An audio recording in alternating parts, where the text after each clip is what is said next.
So 5 activities என்னென்ன அப்படின்னா, first வந்து நீங்க சோப்பு கண்டிப்பா அவாய்ட் பண்ணணும். ஸோ நம்ம ஸ்கின் மேல already protection layer, oil secretion இது எல்லாமே இருக்கும். இது எல்லாத்தையும் நீங்க வந்து கெமிக்கல் கண்டென்ட்ஸ் நல்லா வாஷ் ஆஃப் பண்ண நம்ம ஸ்கின்னுக்கான தானாவே ப்ரொடெக்ட் பண்ணக்கூடிய கெப்பாசிட்டி வந்து குறைஞ்சிட்டே வரும். நெக்ஸ்ட் பாத்தீங்கன்னா ஹீட்டை தணிக்கிறதுக்கு கேஸ்டர் ஆயில் நீங்க அப்ளை பண்ணலாம். ஸோ கேஸ்டர் ஆயில் வந்து உச்சந்தலையிலையும் லோவர் அப்டாமன்லையும் நீங்க வந்து சேர்த்து தான் அப்ளை பண்ணணும். ஏதோ ஒரு இடத்துல அப்ளை பண்ணீங்கன்னா நெகட்டிவ் எஃபெக்ட் ஆகிறதுக்கு நிறைய சான்ஸ் இருக்கு. ஸோ 2 இடத்துலையுமே அப்ளை பண்ணலாம்.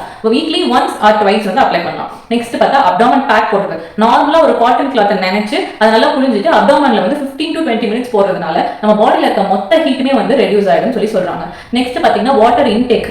அதிகமான தண்ணி எவ்வளவு உங்களால, அதாவது 20 கிலோக்கு 1 லிட்டர்.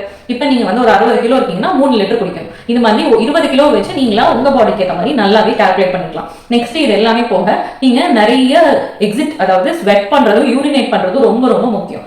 இப்ப நீங்க ஸ்வெட்டை வந்து அதிகமா வந்து வெளியே கொண்டு வர உங்களுக்கு பாடியில இருக்க ஸ்வெட் கிளான்ஸ், செபாஷியஸ் கிளான்ஸ், உள்ள இருக்க எலிமினேட்டரி ஆர்கன்ஸ் இது எல்லாமே நல்லா ஒர்க் ஆகும். அதே மாதிரி யூரினேஷனும் வந்து நார்மலா இருக்கும். இது ரெண்டையும் நீங்க பேலன்ஸ் பண்ணாதான் நம்ம பாடியில இருக்க pH லெவல், நம்ம பாடி வந்து அசிடிக்கா மாறாம ஆல்கலைன் லெவல்ல கொஞ்சம் பேலன்ஸ்டா வச்சுக்கிறது இது ரெண்டும் ரொம்ப ரொம்ப முக்கியம். ஸோ இது ரெண்டும் இல்ல, கம்மியா இருக்கு அப்படின்னா உங்க பாடியோட pH வந்து அசிடிக்கா மாறிடும். நீங்க கொஞ்சம் தண்ணி குடிக்கல, இல்ல கொஞ்சம் வெயிலுக்கு எக்ஸ்போஷர் ஆயிட்டீங்க, ஹீட் ஸ்ட்ரோக் எல்லாம் சொல்றாங்க இல்லையா. ஸோ இதெல்லாம் வந்து தண்ணி குடிக்காதனால வரல, ஹீட்டுக்கு எக்ஸ்போஷர் ஆகுறதுனால மட்டும் வரல, நீங்க வந்து எலிமினேட் பண்ணாதனால வருது. ஸோ இது எல்லாத்தையுமே ப்ராப்பரா ஃபாலோ பண்ண உங்களுக்கு வந்து சன்ல இருந்து ஈஸியா நீங்க எஸ்கேப் ஆயிடலாம்.